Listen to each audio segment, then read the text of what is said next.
Welcome to the New Life Ministries podcast. There can be a mindset around us that life is meaningless, life sucks. Although there are hardships and injustices beyond measure, or a feeling that everything in this life is for nothing, even still, life is not a lousy gift. Our outlook on life, our own choices, having gratitude, and seeking to notice the good and marvelous in this world can help us to recognize that this one life we have is a gift to make the most of in the midst of all its challenges. Let's join Curtis in this more celebratory passage. Hey, good morning. Today we're going to look at Ecclesiastes chapter 9, page 1008. If you have a giant print New Living Translation Bible. So someone last week asked me what I thought the main theme of Ecclesiastes was about. I thought, man, that's a great question, because Ecclesiastes has certainly felt different than a lot of the other books of the Bible we've looked at. And I said, I think Ecclesiastes is trying to set us free. We can get so serious about the task of living that we need to be called back to remember what life is actually about, what is actually within our power, and what is actually not in our power. We can get so serious about doing things right in life so that people don't get hurt or that we don't get in trouble. Especially, we can get so serious so that the people we love are safe. We can get, as Christians, really serious about following God and being faithful to Jesus and loving people at every opportunity. And we can get really serious about trying to make it through life without being overpowered or conquered by others. And especially if we are prone to be responsible for other people, we can get just really focused on trying to do things right. And then in Ecclesiastes, we have encountered things like life is meaningless, like life is fleeting, it's a breath. Have fun, eat, drink, enjoy life. Don't be too wise, don't be too foolish. And as someone who takes living life seriously, this book is a bit of a challenge. The book is trying to set us free so that we live well, and that means understanding reality. And other people react to reality in an opposite direction. Some get really serious. Some have a response of, what's the point? It's all unfair. I'm getting angry, maybe a little drunk, and just give up. But that's still not being free, because that's still reacting to frustrations with life. So today in the passage, as we look at another piece of reality, it's going to say something we probably aren't going to want to hear. And that's the idea of chance, that there are seemingly random experiences in life of pain and frustration and hardship and illness that just are going to come our way no matter what we do. And remember, the goal is that we understand reality so that we can be free from lies and assumptions and live well. So today's talk is called Life is Not a Lousy Gift. So let me offer a prayer. Father, your word always speaks to us. Would you once again talk with us and teach us from your word? Father, I ask that you would help me to be calm and present and focused. And Father, I ask that you would silence the voice of the evil one that might whisper in this room. And by silencing his voice, that we would be able to hear you and your word and truth clearly. So teach us. Amen. So Ecclesiastes chapter 9, page 1008. This too I carefully explored. Even though the actions of godly and wise people are in God's hands, no one knows whether God will show them favor. The same destiny awaits everyone, whether righteous or wicked, good or bad, ceremonially clean or unclean, religious or irreligious. Good people receive the same treatment as sinners, and people who make promises to God are treated like people who don't. It seems so wrong that everyone under the sun suffers the same fate. Already twisted by evil, people choose their own mad course, for they have no hope. There is nothing ahead but death anyway. There is only hope for the living. As they say, it is better to be a live dog than a dead lion. The living at least know they will die, but the dead know nothing. They have no further reward, nor are they remembered. Whatever they did in their lifetime, loving, hating, envying, it is all gone. They no longer play a part in anything here on earth. So go ahead, eat your food with joy. Drink your wine with a happy heart, for God approves of this. Wear fine clothes with a splash of cologne, but not in this room because we're a scent-free facility. Live happily with the woman you love all the meaningless days of your life that God has given you under the sun. The wife God gives you is your reward for all your earthly toil, and the husband God gives you is your reward. Remember, this book is written from a male perspective. Whatever you do, do well. For when you go to the grave, there will be no more work, nor planning, nor knowledge, nor wisdom. I have observed something else under the sun. The fastest runner doesn't always win the race. The strongest warrior doesn't always win the battle. The wise sometimes go hungry, and the skillful are not necessarily wealthy. Those who are educated don't always live successful lives. It is all decided by chance, by being in the right place at the right time. People can never predict when hard times might come. Like fish in a net or birds in a trap, people are caught by sudden tragedy. Aha! Yeah, exactly. So a couple of months ago, I was listening to a short talk by Michelle Obama, former First Lady of the United States, and she grew up under a disabled father who had MS, I believe. And she talked about having a certain uncertainty in life that made her very adaptable to new situations, very cautious of situations, and she said vulnerable in ways she did not even understand. And as I listened to her, it echoed my own experience, because I also grew up under a disabled father. And I learned to pay attention to what is going on around me and what is coming at me. And I learned to be very adaptable to new situations and cautious, on alert, maybe a little hyper alert that doesn't serve me so well. And I have to make sure that my responsibilities are cared for. And for me, the challenge in this passage is you can be alert, you can be wise. That does not mean you are going to avoid hardship or pain or whatever life has to offer. And that just seems a little unfair for all the work I do to be careful.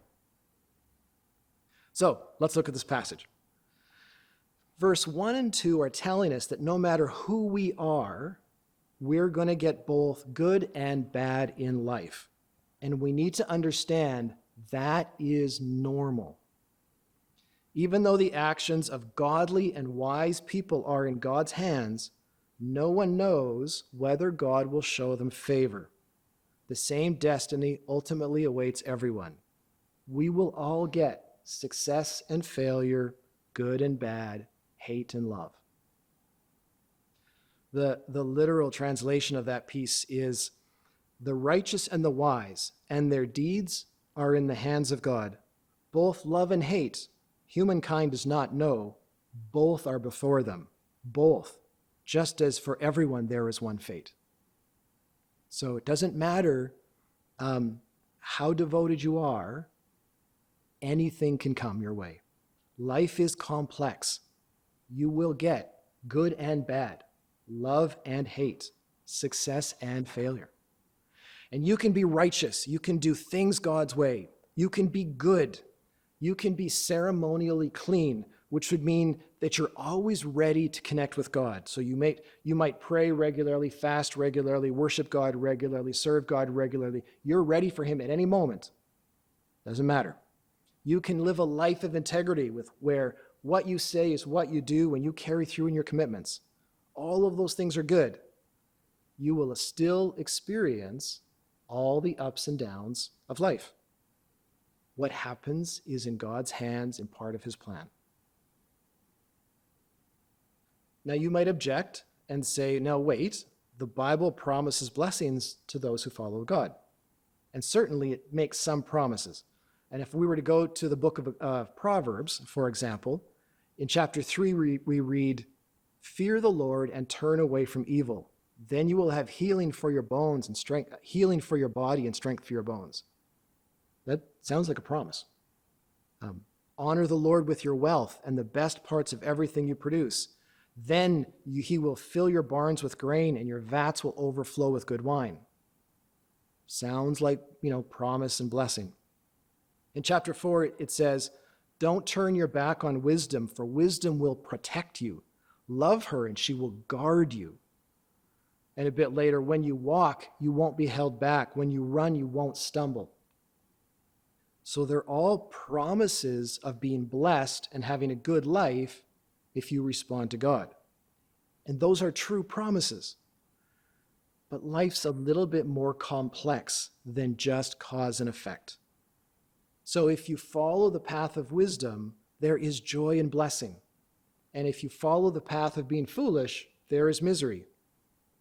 But there is also misery and joy just because you're human. So the universe has consequence built right into it. Cause and effect. I do this, I get that. So I seek God, I get a blessing. But there's more. There's more complexity. So wisdom will produce better results than folly, but you will still get the full range of loving and hating, being of goodness and wickedness, sickness and health, success and failure. We can't avoid pain and hardship just because we're Christians. And now some of you are thinking, that sounds kind of lousy. So before we look at what to do with it, what to do about it, I want to look at some of the lies that we hold to that actually cause that thinking. Have you ever had a whole bunch of things go wrong in a row and you heard yourself say something like, why does God not love me anymore? Or what am I doing wrong to deserve this? Maybe God isn't even real. Those are the thoughts that this passage wants you to be free from. Those are the lies it's trying to get you to be free from. We get angry when our devotion to God doesn't always get rewarded. So let's look at some lies and call them out. One lie is, if I am good and righteous, I earn God's blessing. I earn the right to special treatment in life. If you think that, that will take you down the path of, if I'm sick, then I guess I don't believe well enough, or I'm not a good enough Christian.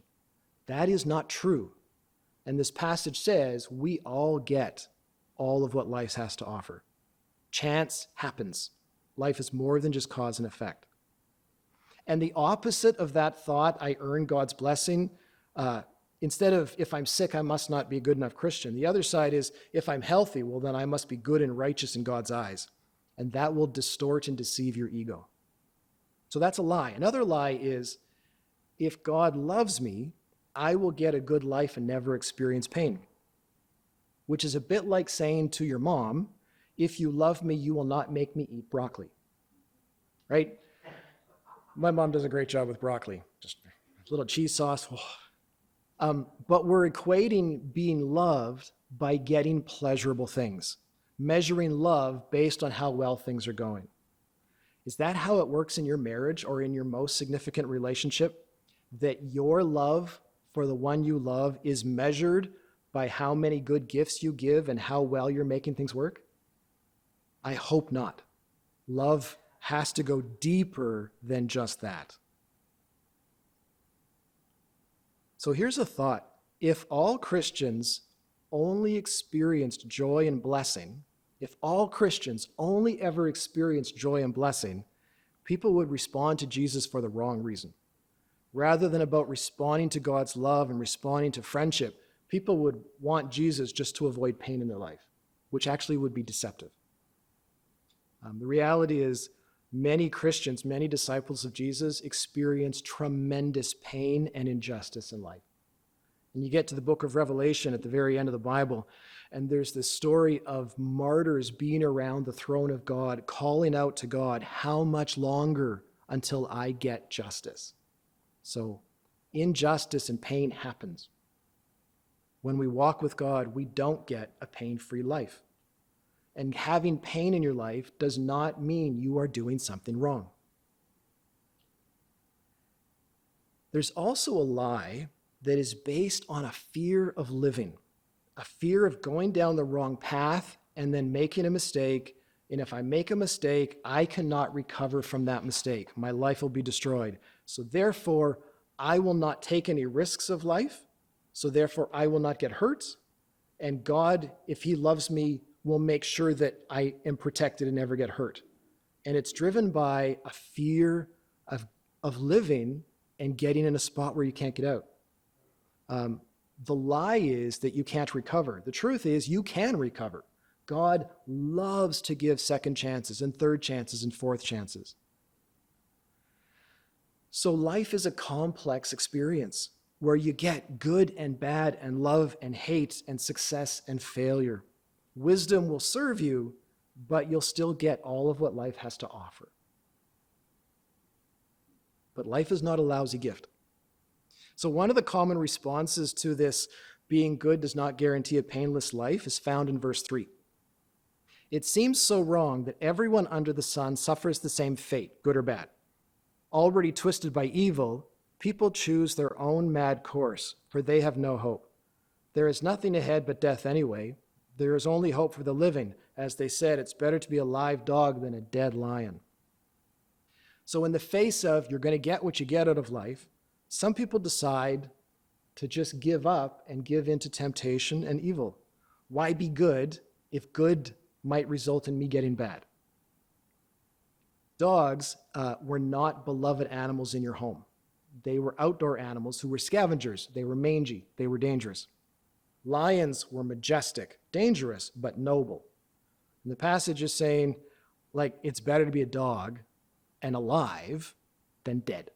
Like, it's better to give in to temptation and be a rat than to be very noble but be dead. That's a response to this injustice that we think is in life. Verse 5, the living at least know they will die, but the dead know nothing. They have no further reward. They are not remembered. Whatever they did in their lifetime, loving, hating, envying, it's all gone. They no longer play a part in anything here on earth. If all that we experience is forgotten after we die, was our life that important after all? And so we're left with these awful options. We can be alive and experience this random suffering, pain, hatred, failure, or we can be dead and be forgotten. Like, this sounds like a lousy gift. But it's trying to tell us being good does not guarantee a good life. Now, this passage is only considering life on earth. It's not talking about life after death. It's not talking about accountability before God for our life. This is a this life only perspective. But there is a sense of sarcasm in this text. Just sarcasm and giving up. And I was pondering it this week that it is so easy to live complaining about life. Like, I wanted a toy truck and God gave me a pair of socks. And when you get older, a good pair of socks is a great gift. But when you're young, you want the toy truck. So life is lousy because I get these bad things, which actually means I'm not getting what I want. And we live life complaining. But if we can accept what reality is, wisdom has benefits, but we're still going to get all that life offers, we don't need to get into this complain all the time mode. And the passage actually doesn't leave us hopeless. It pushes us to live free. Just because it's not working the way you want doesn't mean it's not worth living. So verse 7, go ahead, eat your food with joy, drink your wine with a happy heart. That go is an urgent go. It's give into it. Like, receive the gift that it is. Get up and get going. Eat your food with joy. Drink your wine with a happy heart. God approves of this. Wear fine clothes with a splash of cologne. Live happily with the woman you love. Boy, that's a great line. Live happily with the woman you love. Through all the meaningless days of life God gives you under the sun. The wife God gives you is your reward for all your earthly toil. Whatever you do, do it well. When you go to the grave, there will be no work or planning or knowledge or wisdom. We know life is hard. That doesn't mean you can't have joy and beauty and accomplishment. Be free from how you wish life worked. Accept what life is and live it. So the phrase eat food, tied to it is the idea of eating with others, companionship, togetherness. Those people, those of us who have been single for a long period of time, know that food tastes better when it's eaten with other people, right? It tastes, my grandmother and I had this conversation decades ago. Food tastes better when you eat it with other people. Yeah. And I was talking to my grandma about it, and my dad was there, and he's like, no, that's stupid. And my grandma's like, no, that's a thing. Because she was widowed at that point. The phrase fine clothes and cologne is in the literal dressed in white and with oil in your hair, which is freshen up, get ready for a festival. God approves. What God gives is good, because whatever God gives, it is inherently good. Enjoy being married. And verse 10, whatever your hands find to do, do it with all your might. Be strong, find something to do, and give it your all, because this is the time to be alive. So be free from the lies of how you want life to work, accept reality, and live, have joy, make something of your time. Remember a few weeks ago I said people love hearing the message of Ecclesiastes, but they don't obey it? I find this teaching actually really hard to obey. And there's a couple of reasons. First is I have a thought or an assumption or a way of something within me that says, I can only enjoy life when everything's going well. When the work is done and my house is clean and the friends that I need to visit have been visited and I've managed to fit in some regular workouts, then I will have time to celebrate. That line of thinking does not help me obey Ecclesiastes. It actually works against Ecclesiastes, and that's important for me to process. And then also, I was raised, so I had a disabled father, so I was raised having to be very aware and attentive to the needs and demands of others around me. And so what I wanted and my feelings, my views had to take a back seat. And so I find it hard to remember to listen to the voice within me that says, what do I want? Now, if my mom was here, she would tell you that even though I would hold my tongue and my views for a long period of time, eventually I would have a little blow up. I don't remember the blow ups, but I'm not claiming to be any martyr. But the text is saying, live, be free. Good and bad are going to come. Love and hate are going to come. Success and failure are going to happen. These lie in God's control, not our control. Live. And of course, we have to take that and balance it with other parts of Scripture, right? We're called to trust God with our life. We're called to engage with what God puts in front of us. We know that not all desires are good or good for us. But for some of you, perhaps consider the invitation to be released from the worry of what might happen. Be released from the lie that our devotion to God means bad will never happen.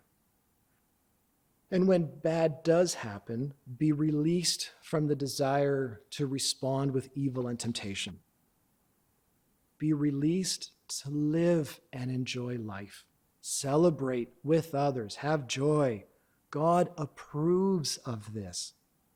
Find something to do and give yourself wholeheartedly to it, because this is the time to be alive. Life is not a lousy gift. So what has been challenging to you in this passage? What has caught your ear? What has been challenging? He has a plan, and it's not the same as mine. And he doesn't have to let us in on his plan.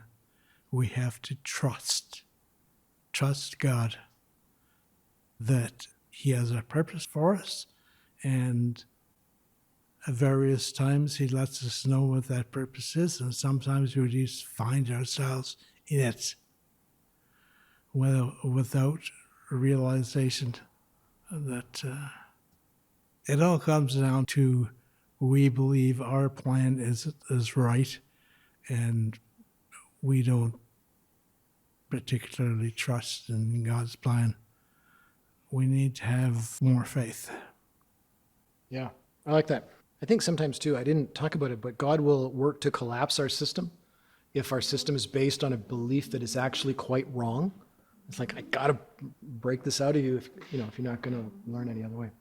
Well, if God blessed people who were Christians all the time, wouldn't the word soon get out that we should all be Christians so we can get what we want? Yeah. So I'm become a Christian quickly to make become a millionaire. Wouldn't that be cool? And all the other people who weren't, they'd say, why don't I do the same thing? It would totally disrupt the whole love idea between God and us and why we do things. But Curtis did talk about this, didn't he? But I want to tell you quickly, was something that I thought about almost the whole sermon along. There was a fellow who was a Christian. He came back from Nepal, and he gave me a book, and I read the book. And in the book, there was a story about this group of people who were really living in misery as non-Christians, and there were lots of terrible things happening in this community. Then they found Christ, and then the government got very excited, and they started to persecute them. And they went after them, and then they threw them in prison. And it was a miserable existence for them. And what the people all around could not understand, how come these people are still happy? And that's what God does for us. He gives us the opportunity to have joy in the midst of a terrible situation. And that, I often think, is one of the nicest things about being a Christian, is that we feel God's love. And that can be very, very rewarding. It's just how God created it. What a wonderful sermon. Thank you, Kurt. Thanks, Ron. Yeah, I had never thought about it that way. During your sermon, I just got the image of Jesus being like the winner of a lottery, where when you become the winner of a lottery, if you tell people about it, if you share around the wealth, you lose friends because they're not friends really, and you lose relationships. And I had never really considered what would have happened if he gave into the instinct that we have where everything should just be better. And yeah, that was fascinating. Thank you. I had never thought about it that way. Thanks. This seems like a topic, Paul, that you would know really well because you've wrestled through it. You got me. Yeah. Boy, I tell you, Ecclesiastes really nails it when it comes to the unpredictability of life. We make plans and God laughs because he knows he has something so much better for us. I think back on becoming disabled and the pain of that and the distress of all of the dreams that I had coming to an end. And yet I look back upon it and I see the time that I was able to spend with my children. And I see the gift that I was able to give to them, with many of them becoming hypersensitive to chemicals like myself, in being able to teach them and to show them how to still move forward even in spite of this, and being able to empathize with them, which I think is really underrated in today's society. But I love the way it says it. All of this stuff is going to happen, but you know what? Eat your food with joy and drink your wine with a happy heart, because God approves of this. I don't have to go around moaning. Well, okay, I live with a pain condition, but I don't have to go around moaning all the time and being and why has this happened to me? Oh, this is so horrible. Ecclesiastes tells us this happens to everybody. It's kind of like rolling dice. You don't know what you're gonna get. But eat your food with joy. Drink your wine with a happy heart. The things that you can enjoy, just live it up, because there's an unpredictability about life. You don't know how this is going to go, but God does, and he's in control, and he never, ever loses control. Yeah. Well, I wanted to say, like, I think this is part of what my dad was trying to say to me, and those things he'd say that I didn't want to hear when I was a teenager, which is, "Hey, babe, life is actually complicated. It's kind of like this." And I didn't want to hear that. I wanted to straight, clear how to win this, how to be the best, how to do the thing, and really knock it out of the park. That's what I wanted. And my dad was like, "Well," and I didn't want to hear that. And so, I think that's something that you can only maybe learn as you get older, is that it is complex. And there's like, you might read this, and like some of his audience was like, well, then why bother? Why don't we just go rob a bank? Why don't we just go whatever? But there's still a real advantage to the life that you're living day to day to living with wisdom, because you will have a better life day to day. Never mind all big picture, you're going to be a millionaire. You will have a better life. You'll have better relationships. Your body will be healthier because you won't be doing ridiculous things all the time. So you'll have a better quality of life. But the stuff that happens in your life that you can't control, that's still on the table. That could still be in play. Yeah, because the world is broken. There's a big broken bustedness about the world and how things are, and even about our genetics that's been passed down to us, the stuff that we can't control that got busted a long time ago, and we got to live in the arena. So there is that, but we're not alone. That's the deal. And it's complicated because it does matter, and God is with us, and He is for us. But He knows it's complicated because not we personally ourselves, but our predecessors chose to let it be complicated because they decided that they wanted to decide what was good for them. They wanted to know all the facts before they could then decide what they were going to do. I want the knowledge of good and evil, and then I'll decide what's right. And that was too much for humans, as we see that playing out. But yeah, it's a thing. Anyway. That's great. Just a number of thoughts. Thinking about what is the book of Ecclesiastes about is a great question. And I like what you said there, Curtis. And I think Ecclesiastes is about reality, and it deconstructs any illusions you have. Yep. And that's a real gift. Just trying to process what we've heard today, and I relate to it a little bit in its complexity to some of my work. Yeah. So in some of my work, we talk about systematic errors and random errors. And the systematic errors are the ones that kind of affect everything, and perhaps they're a little bit more under your control. And so if we think of acting with wisdom, so we are free to choose the actions that we want, but we aren't free to choose the consequences. Right. And so if you choose good and wisdom, there's probably a higher probability that good will follow or benefit to you. And so Scripture talks about living with wisdom, trusting God. And so if we think about that kind of as the systematic part, the things that are under our control, and when we choose well, typically the consequences go better for us. There's benefit. The random errors we have no control over at all. We can't predict them. They are going to happen regardless of what we do. And that's, I think, to my mind, builds in some of the complexity where only certain things are under your control. And so the things that are, do well with them. Yeah. The things that aren't, accept that and trust that God is the one in control. When you talked about this fear of living, yeah, that's perhaps another way of describing things that I struggle with. I don't typically use those words, but they kind of fit.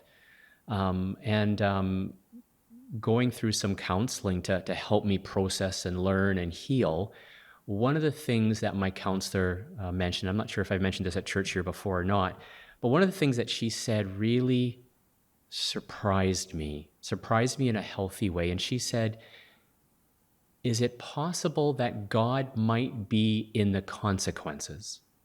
That God might be in the consequences. And that really sat me back on my butt a little bit. And because I'm always trying to avoid consequences or control consequences. But is it possible that God might actually be in the consequences? And that has, just that little phrase has helped me so much. And so I'm very thankful for that. I wanted to share that this morning. That's great. Yeah, I love it. Love it. I was just going to say, I feel like this idea that what we really want as humans is we want to be able to guarantee a certain outcome. We want to be able to do certain things that guarantee that. So basically, we want to be control of what happens at the end. That's our whole society now.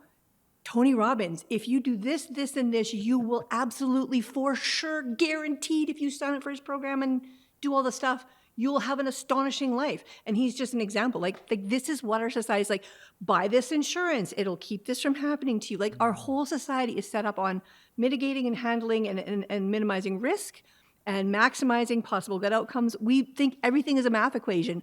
North American society, and probably the Europeans too, though they have more finesse than us, we think it's a math equation. And if we can do the right exact things, then we're going to get the right exact thing that we want out of it. That's just our society. That's not just Christians. Yeah. And I think that that's a human thing, that we want to control the outcome. And we just have made it into like almost a cultural religion. And we have, and companies guarantee you, they will try to sell you products that will guarantee whatever they're trying to sell you. And so I think if we find ourselves kind of falling into that anxiousness of wanting that, it helps to go, oh, it's just because I'm immersed in this all the time. It gets encouraged in me all the time. And it's okay to go, what is bigger, what is different about a Christian faith is that there's a personal connection to a person of God. And it's that a relationship and the ability to give him the benefit of the doubt and trust him with the stuff that I can't control. That's a whole nother dynamic that is not included in the Tony Robbins plan. And that's something that's really worth reminding ourselves, because I think that we default to the I should be able to control this if I just did the right things, and if the wrong things are happening, it means I'm doing something wrong. So that's not actually true. That's great. Let me offer a prayer. We'll do a song. Father, thank you for answering the prayer from 40 minutes ago, for speaking clearly and calling us to see life and to help us respond.